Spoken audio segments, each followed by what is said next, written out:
Alright, so, hey Trey. I hope you're good. Hope you're doing alright. Alright. I hope you're doing good. So, um, I have my microphone, stand up today because I'm planning on recording a song today. Because I realized that I am not going to have this computer for like too long, so I might as well just record some of my songs before I lose access to computer. So yeah, so that's what we're doing today. Just reacting for a little bit until my next class starts. Until my next class starts, and then um yeah.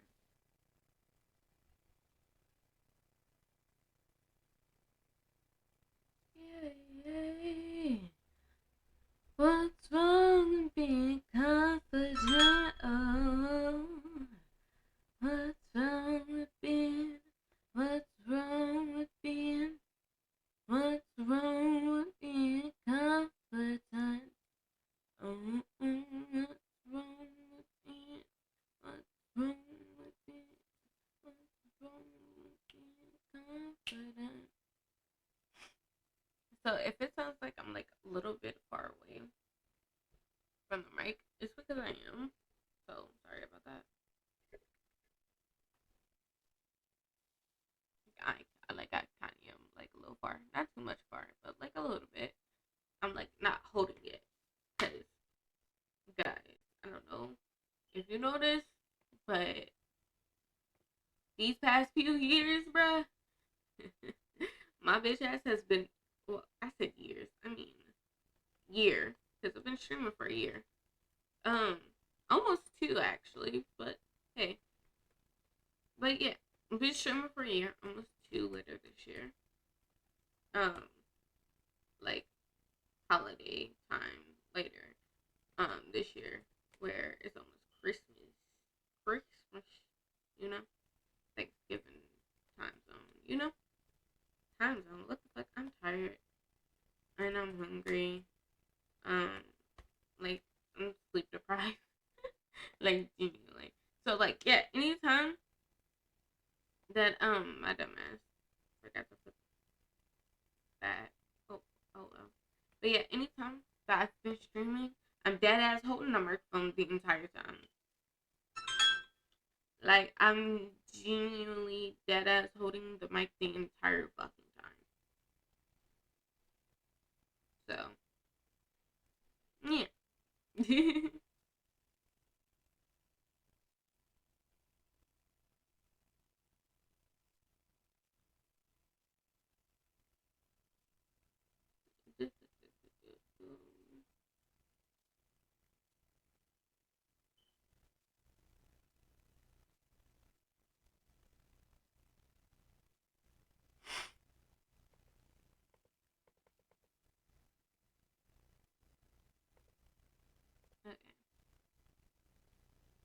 La la la la la la la la la.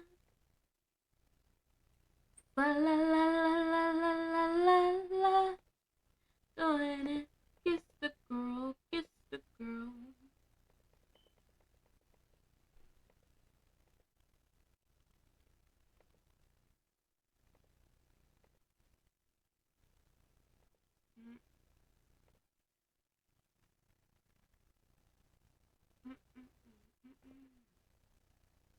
Da da da.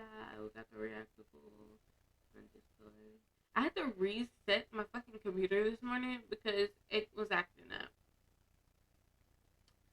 So literally, I'm logged out of my Twitch and all my other YouTube accounts because my bitch ass have like way too many like emails and like shit. So I forget the passwords because you're not supposed to use the same password for everything. So I make passwords, but then I forget them.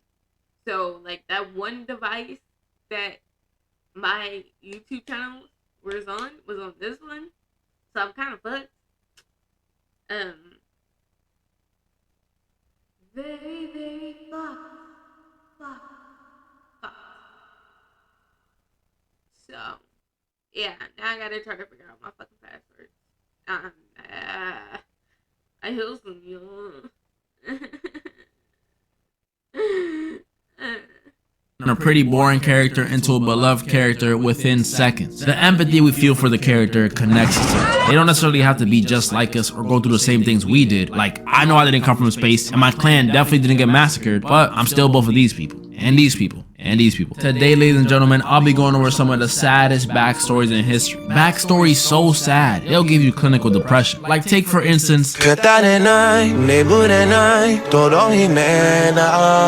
if you know Naruto, you know it has some sad backstories. Every single one of these dudes went through something traumatic in their childhood. And that's no exaggeration. Naruto had a demon locked in him, Sasuke lost his whole clan, Choji was fat, everybody went through it. All these dudes got Marvin's Room and 17 on repeat. But amongst all these super sad Naruto backstories, the saddest one has to go to my boy Itachi. Now Kakashi's is pretty sad too, I can't lie, but I think Itachi's is a little sadder. Itachi was born in the middle of the Third Great Ninja War, which is like being born in World War II. He was a very gifted child. They say he had the reasoning of Hokage at the age of 7. And have y'all seen my boy cook an egg? And while one might see these talents as a blessing, they were also a curse, because they eventually led to him joining a group called the Anbu at the very young age of 11. And if y'all ain't know, the people in the Anbu are no bueno. They pretty much did all the dirty and evil work for the Leaf Village. They're kind of like some organizations in real life. So being in a group like that at the age of 11 is insane. When I was 11, GTA 5 had just come out, and I was still too scared to go to the big heel place on the map by myself. There's no way I would have been able to hang. Imagine being in the freaking ninja CIA. And not only that, but bro became the captain of them at the age of 13. So you know he had to handle some way darker and way more messed up missions. And that leads us to the saddest part of Itachi's backstory, the massacre of his entire clan. And the worst part is it was all done by him. Well, some was done by Obito, but it was mainly him. And while this might look terrible on paper, because, you know, you can't exactly make a YouTube apology video for murking your entire clan, Itachi practically had no choice. He was 13 at the time, and he hated war. So when this ugly, crusty, old piece of Shanzo gave Itachi an ultimatum, his hands were pretty much tied. He pretty much told him he could either murk his entire clan and save his brother while also preventing a war, or they'll do it themselves. And obviously, we know what he chose. And that's what makes this the saddest one in Naruto. He couldn't do nothing about it. He killed his mom, his dad, his girl, bro, his girl. And it's not like anybody knows how noble he is. At the end of the show, I'm pretty sure 99.9% of the cast, except maybe Neji, because you know, thinks Itachi is a horrible person. And they're not completely wrong. He did torture Sasuke and murk innocent children, but it was to protect y'all sorry butts and y'all sorry ass future. It's just too sad, man. It's too sad. But this sad stuff is a common occurrence in anime. Like, take the GOAT of sad backstories, for example, Demon Slayer. This show is so good at giving people tragic backstories, it makes you feel bad for objectively bad people. People who have killed hundreds, if not thousands of innocents. You start shedding a tear for them. Now imagine we replace one of these demons with a bad person from our world, like Bill Cosby. Y'all see what I'm saying? That junk would not fly in the real world. Not a single tear will be shed. The show Little Bill could have been a 4-season explanation of how much Bill Cosby's life sucked. And still, I'm not crying. Only way I even consider even feeling a little bad for him is if he has a backstory like my boy. Now this old man, not only have I shed a tear for him, but he could commit almost any crime, and I'm forgiving him. He could be stealing candy from a baby, leak GTA 6. He could rob me, I'm forgiving him. His backstory is just as sad. I am 1000% sure when the producers of this movie finished those first 12 minutes, they were like, yep, they're gonna need antidepressants after this one. So we open with this little kid in the theater. That's our boy Carl. And since he's still a kid, he still has all that passion, that dream big mentality we all had as kids. Now I'm just trying to make it through the day. And while some kids want to be astronauts, ninjas, y'all know, all that cool stuff, Carl, he wants to be an adventurer, a pilot. And one day while walking, he hears a voice coming from this abandoned house. And when he gets in there, he meets this girl named Ellie, who is probably the most passionate and energetic little girl in existence. Like, she's actually a little crackhead. But she loves adventuring, and that was was enough for my boy Carl to fall in love. Carl eventually makes a promise to Ellie to travel to Paradise Falls with her, and this little promise was the start of their relationship. They get married, they buy a house, they fix the house, they go on picnic dates, they work with parrots. Parrots, ladies and gentlemen, parrots. Everything was going splendid. Eventually they want to have a baby, or 9 babies. That's cool too. But sadly, they end up losing the baby, or all 9 of them, I don't know. This scene is actually so sad. But Carl, being the W husband that he is, cheers Ellie up by reminding her of Paradise Falls and that promise they made as kids. And that one little reminder changed everything. They start grinding, stacking up that paper. Oh snap, a tire blew up. No biggie, we'll just get back on track. I mean, it's good. We just gotta adjust. We gotta. With all these setbacks, they eventually forget about Paradise Falls and become 2 adorable old people. But one day, Carl is reminded of Paradise Falls again, and it makes him feel sad that he was never able to fulfill his promise to his wife. And that's when he gets an amazing idea. My boy gets them 2 tickets to Paradise Falls. Their dream, so close to being fulfilled. But as Ellie is coming up the hill to get her gift, she collapses. And then we see her and Carl in the hospital. And then... R.I.P. Why they had to do him like that, man? She didn't even get to go to Paradise Falls. Now my boy Carl is lonely. This movie makes me look at bitter old people in a different light. So next time you're out shopping, you see an old white lady just mean mugging you, or saying mean things, or following you through the aisles, don't assume the worst. Be considerate, guys. She's probably just racist, or lost her husband, I don't know. Some of y'all might recognize this image, and if you do, I feel you. And those who don't, it's from the short 3-minute video that was posted 10 years ago. Damn! And while it may not have as many views as the movie Up, it's debatably sadder. Kinda like Up, we follow this boy and girl who meet after the boy protects the girl from a bunch of bullies. He still gets beat up, but it's sweet. Then on the boy's birthday, after no one shows up, the girl does, with a birthday card, and the boy is so happy, and it's the sweetest thing ever. I mean, look at it. After that, we watch them grow up together, from kids to teens to adults. And as you can see, they're dating. These 2 are in love, ladies and gentlemen. He even gets her a dog. Things are going so perfect, you kind of forget the title of this video is Life Isn't Perfect. And we learned that very soon. Anyways, they eventually get married. W's in the shot. And if you pause it right here, you can see she's pregnant. W's in the shot. Aw, come on! Just like in Up, these 2 sadly lost their baby. But in this case, they decided to adopt. And I'm not gonna lie, call me Ed, but for some reason, first time I watched this, I thought the dog was gonna eat the kid. I don't know. And again, everything is going good with the family. Things are beautiful. Things are magnificent. Maybe life really is perfect. Adios mío, what the fuck? I had the worst timing ever.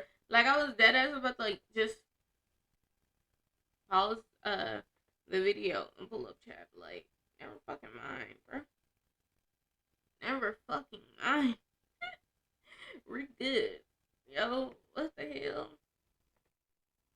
Oh, come on! They killed the dog, man. The dog. What the dog do? This is normally the point where I would start crying, but it gets worse. A few years go by and the dad gets a call that his wife has the Walter White disease. And to make things even worse than worse, they don't have enough money to pay for the treatment because, you know, medical system. But the dad gets an opportunity to make a lot of money. The only catch is, it's the military. So he says bye to his kid and his wife, and he's shipped off into the battlefield. And y'all know how war goes. His friend is shot first, and when things are looking extremely grim, he sits down and pulls out his pocket the birthday card his wife gave him when they were kids. And then he just dies! He dies! And it ends with his kid as an adult and his family at the cemetery where we see his wife died too. This is easily one of the saddest videos on the internet, and it's crazy because it's so sad, but it's still not sadder than the last person I have on this list. It all began on the day of my actual birth. When it comes to sad backstories, nobody has anything on this man. Not Itachi, not Carl, not Guts. This man has truly gone through it all. Doof was born in the very brown country of Drusselstein, where both his parents failed to show up to his birth. I don't know. Don't ask me How how. is that Doofenshmirtz possible? didn't have the best childhood. On top of being constantly bullied, Doof was a very lonely kid. He had no one to look to. Only things he really looked forward to were his garlic ice cream and his giant pet cockroach. Even on his birthday, the day you're supposed to feel like the most special person in the world, he would have to throw himself a surprise birthday party. What's the surprise? That no one showed up again? And one might wonder, well, where are his parents? They surely should be around. Doof's parents freaking suck. They're actually terrible. Top 3 worst in cartoon history. And they take up 2 slots. But this isolation he experienced could have played a big part on why Doof was so smart. This kid was a genius, a Drusselstein Einstein. So when it was finally time to display that intelligence at the Drusselstein Science Fair, there was no way he could lose. I mean, look at his innator. Like, who is he gonna lose to? But losing the science fair was only a small L. Not only because he lost again next year with his bigger innator, but because what happened at the Gimbelstunt community pool was much worse. You see, jumping from the high dive in Gimbelstunt was an extremely big deal for some reason. It was separated you from being a man and a schnitzel. So when Doof's dad told him it was his turn to do it, Doof was too scared. He couldn't jump. All those people looking at him, which really wasn't a lot of people, it was like 3, it terrified him, made him nervous. And from that point on, he was deemed a schnitzel. His parents were so embarrassed, they wore bags over their heads anytime they were seen in public with him. And he wasn't even allowed to walk too close to them. This created an even bigger gap between Doof and his already negligent, dumb, stupid, retarded parents. So it was no surprise. When his dad got an award-winning dog, he named it Only Son. Around this time was also when Doof started doing loan work for his family. He would stand out there for hours on end. In the cold, in the snow, in the heat, not allowed to move, not allowed to eat. They had my mans out here like one of those dudes in Times Square. This was also around the time when his little brother was born. And while having siblings should be a ray of hope when you're an only child, especially in Doof's case because he was really lonely, it kind of made Doof's life worse. And not like how having a sibling normally does. I mean like his parents borderline hated him after Roger was born. They would send him to school in dresses because they were expecting him. Bro, I remember that shit so much. Like when the older version of his brother like did time to time like popped up in Phineas and Ferb. His brother was such a dickhead. Him with his non-perfect ass hair. Nigga, that was a fucking wig. Girl, didn't help that Roger was pretty much naturally good at the only thing his mom loved, kickball. At some point, they literally disowned Doof. And he had to live with ocelots, the cats from Minecraft. This is really messed up stuff. The only highlight in Doof's life at this point was Balloon, who was a balloon that Doof got at the carnival, and he painted a face on it. That sounds so sad. And while Balloon may have had no arms, no legs, the inability to speak, no personality, Doof loved him. That was his best friend. They were locked in. But alas, just like everything else in Doof's life, this happiness didn't last very long. On one fateful night when he was doing his typical gnome duty, by the way, his family took him back in at this point, so no confusion, Balloony started getting blown away by the wind, and Doof couldn't move. He was on gnome duty. And just like that, Balloony was gone, never to be seen again. Sorry. It's just so sad. And that was only his childhood. In his teenage years, Doof still got bullied, went through breakups, had braces. Braces suck. I had them. And probably the worst of all in his teenage years, while he was doing the shadow puppetry show, which he was actually really good at, by the way, so good that he would get attention from girls in the crowd. He got his girl taken away by Huge Hands Hans, a guy with bigger fingers than him. Do y'all see what they're implying? Doof's life is just L after L after L. Kind of like my goat. I mean, even in adulthood, he was dating this girl at some point that left him for a whale.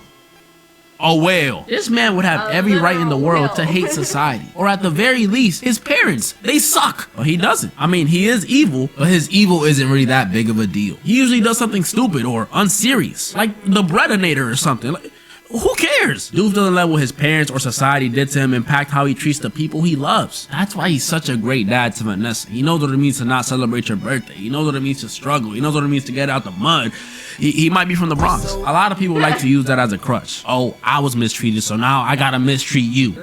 Nah, we're fully functional humans. We're not input-output machines. We gotta break the cycles. Everyone should try to be more like Doof. He's not out here being negligent. He's not out here bullying people. I would say he doesn't seek revenge, but sometimes he does, I'll be honest. But overall, he's a stand-up guy. When it comes to his goddamn brother, as he should.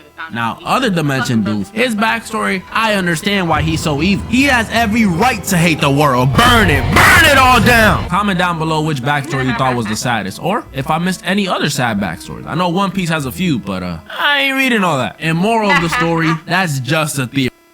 I ain't reading all that. Honestly, fucking felt. One Piece is long as hell, and I'm never going to be watching One Piece, like, fucking ever. Like, no. But I hope you guys enjoyed this like little mini short stream. I know it wasn't that long. I hope you guys YouTube enjoyed the video as well. I might have to do a YouTube intro. Like I said, school is ending for me soon, so that means I won't have this computer for that much longer. So I won't be able to like stream as much as I would like or want to. So we're gonna basically have like mini short streams like this where we're just gonna react to like 1 or 2 short videos and then I'll be dipping. So yeah, if you guys like this video, then please leave a like, comment, subscribe, and share to your friends that you do not have, and I'll see you guys next time. Mwah. Peace out. Hello, you beautiful, wonderful people. Welcome back to the channel. My dumbass forgot to do an intro, so I'm doing an intro after I did the outro. Alright, anyway. So, today, we are reacting to saddest backstories ever. Okay? So, original video will be in the description down below. Please always show love and support the original creators. Alright, let's get into this video and find out who has the saddest backstory out of all the characters that he's gonna be showing in this video. Alright, bye! Alright, so, Twitch, adios, peace out, sayonara, see you later, okay? I'll see you guys tomorrow for a mini stream. Bye, love you, mwah.